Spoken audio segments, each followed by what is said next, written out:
Shalom. The treasure of the Lord is just waiting to be discovered. Let's look for him in the book of Genesis. We're turning to chapter 5, and we're looking here in verse 28.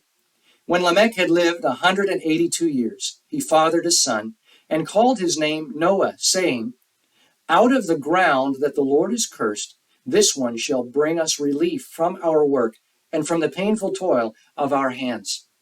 You may recall from an earlier episode that Lamech was 56 years old when his great-great-great-grandfather Adam died.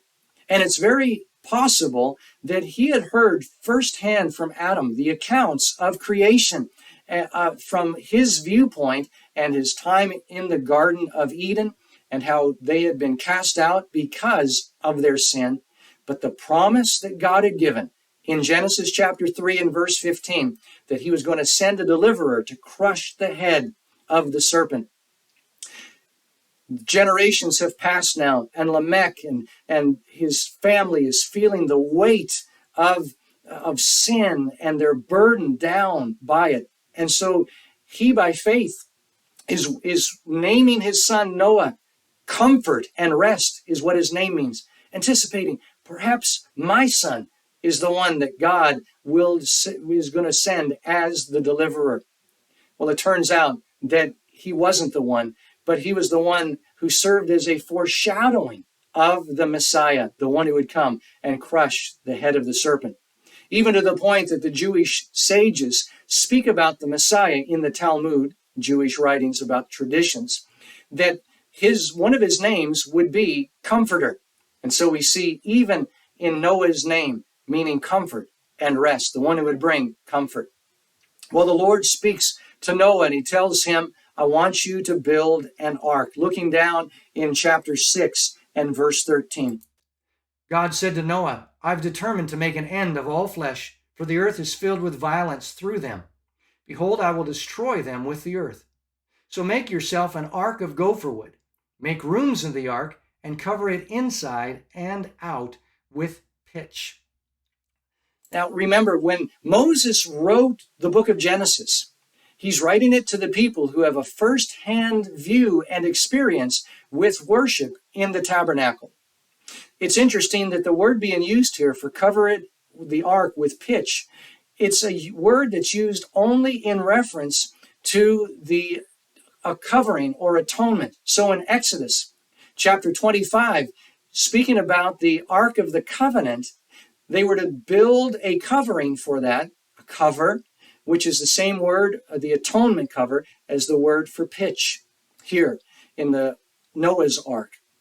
Furthermore, in Leviticus chapter 16, at the worship in the temple, or the tabernacle, that on the Day of Atonement, Yom Kippur, the high priest was to take the blood of the sacrifice and to offer it in the most holy place for the covering of the sins of the people. The Ark of the Covenant itself, we're told that they were to overlay it with gold inside and out. So when the Lord is speaking this to Noah, it's a foreshadowing, a picture of the presence of God as connected to the Ark of the Covenant, and it's a picture of salvation. Well, in verse 16, God says, make a roof for the ark, finish it to a cubit above, and set the door of the ark in its side. So there's only one access, one place of entrance to come in. There weren't numerous or choices to make to get in here. There was only one way of access to get into the ark. The Lord takes them, and in chapter 7 and verse 15, it says, they went into the ark with Noah, 2 and 2 of all flesh, in which there was the breath of life.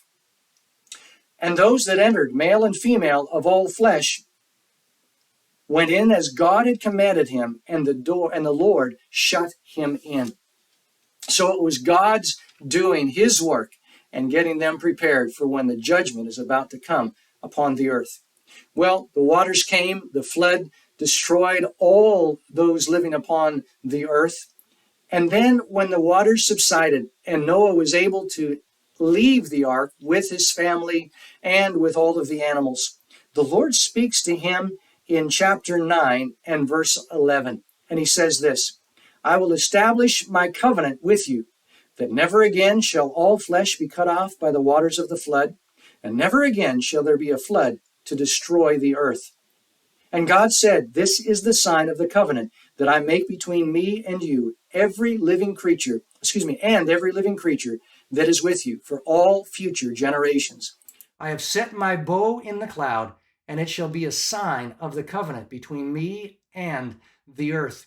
So the Lord establishes a sign of the covenant, the promise that he makes.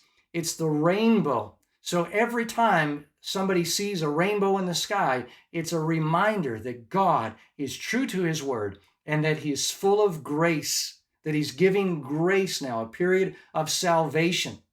And it's through the Messiah, Yeshua. Well, let's look ahead to the Brit Hadashah, the New Testament. And we're going to see in 1 John chapter 2 how Jesus fulfills these aspects we've just looked at concerning him being the Messiah. So Noah's name is Comfort or Rest. In anticipation that the Messiah, his name would be Comforter, even to the point where Isaiah chapter 40 and verse 1 says, Comfort, comfort my people. It speaks of the Messiah who would come and bring comfort. In 1 John chapter 2, we read, My little children, I am writing these things to you so that you may not sin. But if anyone does sin, we have an advocate, or can also be translated as comforter, with the Father, Jesus Christ the righteous. So, Jesus, one of his names is Comforter, and he is the one who is the Messiah. He has come to bring us comfort and rest. Well, we've seen the second aspect is that there was a door in the side of the ark, and Jesus himself is that ark of salvation. He is the one who is the very presence of God brought to man. And he is the door, the only door. In John chapter 10, Jesus speaks of himself that I am the door into the sheepfold. So no one can get in any other way. Furthermore, in John chapter 14 and verse 6, he said, I am the way. It's another word for door. I am the way or the gate, the truth, and the life. No one comes to the Father except through me. So he is the provision and the way of salvation. Lastly, the rainbow. Let's look back in the Old Testament to Ezekiel chapter 1.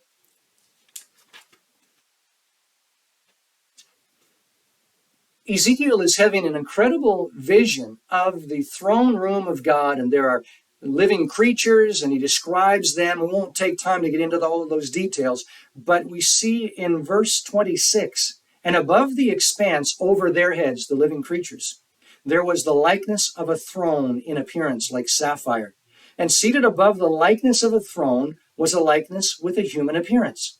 And upward from what had the appearance of his waist, I saw as it were gleaming metal, like the appearance of fire enclosed all around. And downward from what had the appearance of his waist, I saw as it were the appearance of fire. And there was brightness around him, like the appearance of the bow that is in the cloud on the day of rain, so was the appearance of the brightness all around. So we see around the throne of God is the appearance of a rainbow. It speaks of his presence, speaks of his glory, and the covenant, his covenant promises. One more passage I'd like for us to look at is in, again, the New Testament, in the book of Revelation and chapter 4. John the Apostle, he is taken up into heaven, and this is what he sees. He sees the throne room of God, and in verse 3, the one who sat upon the throne had the appearance of jasper and carnelian, and around the throne was a rainbow that had the appearance of an emerald. So again, we see this picture of the throne of God and the rainbow that surrounds his throne and speaks of his glory. And Jesus, as the Messiah, when he came to earth, John, in his gospel, in chapter 1, it says, we have beheld his glory, the glory of the one and only, the one who has come from the Father. Once again, concerning his glory, in the book of Hebrews, chapter 1, we read this about Jesus. He is the radiance of the glory of God and the exact imprint of his nature, and he upholds the universe by the word of his power. See, Jesus speaks about his glory as being fully displayed at his crucifixion and resurrection and ascension. And we read that in the book of John, chapter 12. So all of these taken together, we see that Jesus, he is the Messiah, the one who has come to bring comfort. He is our ark of salvation, the one who not only covers our sins, but takes our sins away. Through him, we have access to the Father. And he is the one who has been given to us as a covenant, even as the Lord speaks to us in Isaiah chapter 42 and verse 6, that he has given Jesus as a covenant to the nations. So, in the ark and with Noah, we see a picture of Yeshua who's come to bring us his salvation. When you look at a rainbow, remember the covenant promise of God who brings salvation through Yeshua.